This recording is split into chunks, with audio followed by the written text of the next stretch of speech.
Hello friends, आज हम पढ़ेंगे वाहिद जमा का दूसरा पार्ट। पिछली वीडियो में पार्ट 1 में हमने सीखा था कि किस तरह से हमने आ या ह को ख़त्म करके आखिर में ए लगा दिया था। जैसे यहाँ पे आ था टोकरा, तो हमने आ हटा के ए लगाया था, और यहाँ ह था कमरा, यहाँ ह लगा के हटा के हमने ए लगाया था। तो ये पार्ट 1 में वाहिद से जमा इस तरह हमने बनाना सीखे थे। अब हम आज जो सीखेंगे पार्ट 2 में, इसमें हमें ई को ख़त्म करके आखिर में या लगाना है। या इसको हमने पढ़ना है या। जब आप इसको या सीखेंगे तो आपको बहुत अच्छा ईज़िली याद हो जाएगा लफ्ज़ को पढ़ना। आपने ई को हटा के या लगाना है, तो वाहिद से जमा लफ्ज़ बन जाएंगे। अब हम सीखेंगे कि किस तरह हम वाहिद से जमा अल्फाज बनाएंगे। जैसे यहाँ पे ये है लकड़ी, लकड़ी, लकड़ी। यहाँ देखें लकड़ी, यहाँ ई हमने ख़त्म कर दिया, ये वाला ई, और यहाँ ई की जगह हमने लगा दिया या। ई की जगह हमने लगा दिया या। यहाँ हमने ये सीखा था कि ई को ख़त्म करके आखिर में हमने या लगाना है। तो यहाँ हमने ई को हटा दिया, बाकी पूरा लफ्ज़ लिखा लकड़, यहाँ भी लकड़, और यहाँ ई की आवाज़ ज़ेर के साथ आ जाएगी। ये हमने लास्ट वीडियोस में सीखा हुआ है। जो फर्स्ट टाइम ये वीडियो देख रहे हैं, तो पीछे वाली वीडियोस में ई के अल्फाज बताए गए हैं।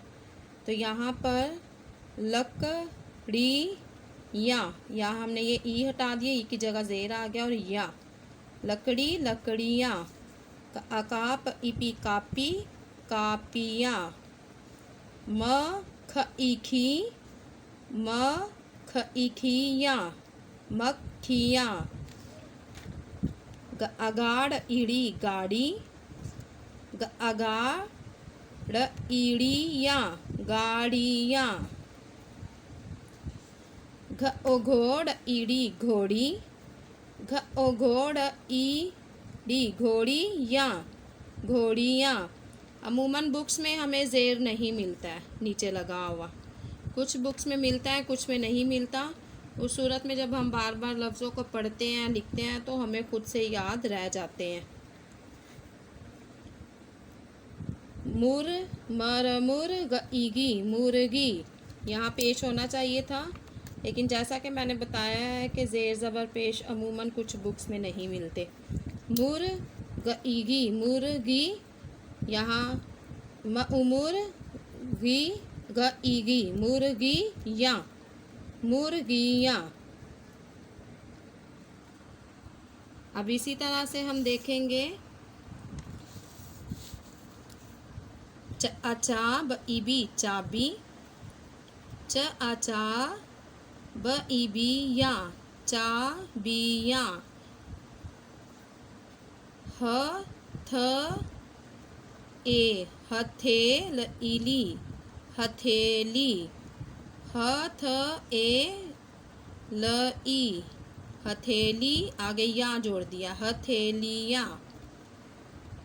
बक बक र इरी बकरी, बक बक र इरी बकरी या बकरियाँ। यहाँ पे इस तरह ये वाले ई हटा के तो ज़ेर के साथ दिए। अगर आप ज़ेर नहीं भी लगाते तो आपको लफ्ज़ की पहचान होनी चाहिए कि इसको आप ई के साथ कैसे पढ़ेंगे। स व आवार इरी सवारी, स व आवार इरी सवारियाँ सवारियाँ। ट ओटो प इपी टोपी, ट ओटो प इपी या टोपियाँ।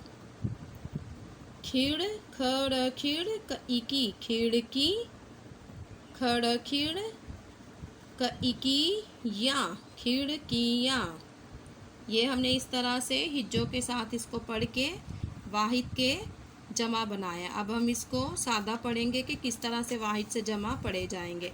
लकड़ी लकड़ियाँ, कापी कापियाँ, मक्खी मक्खियाँ, गाड़ी गाड़ियाँ, घोड़ी घोड़ियाँ, मुर्गी मुर्गियाँ, चाबी चाबियाँ, हथेली हथेलियाँ, बकरी बकरियाँ, सवारी सवारियाँ, टोपी टोपियाँ, खिड़की खिड़कियाँ। अब यहाँ पे एक चीज़ हम और सीखेंगे।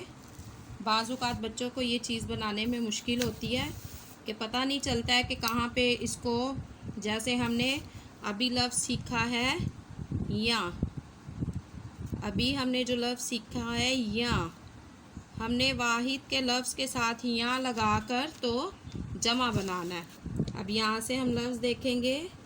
यहाँ जैसे लकड़ी लिखा हुआ था, तो हमने लेसन 1 में आप देखिएगा जब हरूफ सीखे थे तो लेसन 2 में आदि इश्काल के साथ बताया गया था कि ये ध की फैमिली की और र की फैमिली की आदि इश्काल नहीं होती है, तो इसलिए हम यहाँ पर आदि शक्ल नहीं लिखेंगे। आदि शक्ल इसकी नहीं लिखेंगे, ये पूरा ही इस तरह लिखा जाएगा क्योंकि ड है इधर। जैसे हमने सीखा था कि द की फैमिली है द ड ज, फिर र की फैमिली है र ड ज य। इनकी आदि शक्ल नहीं होती तो हम इनके आगे पूरा लिख देते हैं। अब जैसे अभी हमने लफ्ज़ सीखा था लक ली, तो हमने ये ड जो है इसकी आदि शक्ल नहीं होती तो अब इसको ऐसे पूरा ही रहने देंगे। लकड़ी, बस आगे हमने ये या लगा देना, या ये वाला या लगा देना। लकड़ियाँ लकड़ियाँ। अब यहाँ पे हम देखेंगे, यहाँ इसके नीचे लिखा है कापी, अका प इपी कापी। अब हम देखेंगे कि हमने सीखा था अका प इपी कापी, प की यहाँ आदि शक्ल है, यहाँ प की आदि शक्ल दी गई है, आदि शक्ल के साथ ई लगा है, तो जब हम यहाँ भी लिखेंगे तो हम प की आदि शक्ल ही लिखेंगे। ऐसे आदि शक्ल लिख के अब हम ई की बजाय यहाँ पे या लगा देंगे। या आदि शक्ल हमने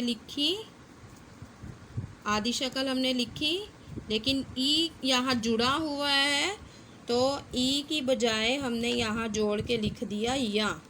इस चीज़ का आपने बहुत ख्याल रखना है जब आप लफ्ज़ जोड़ के लिखेंगे वाहिद से जमा बनाने के लिए, तो जो लफ्ज़ अलग है उसको हम अलग लिखेंगे।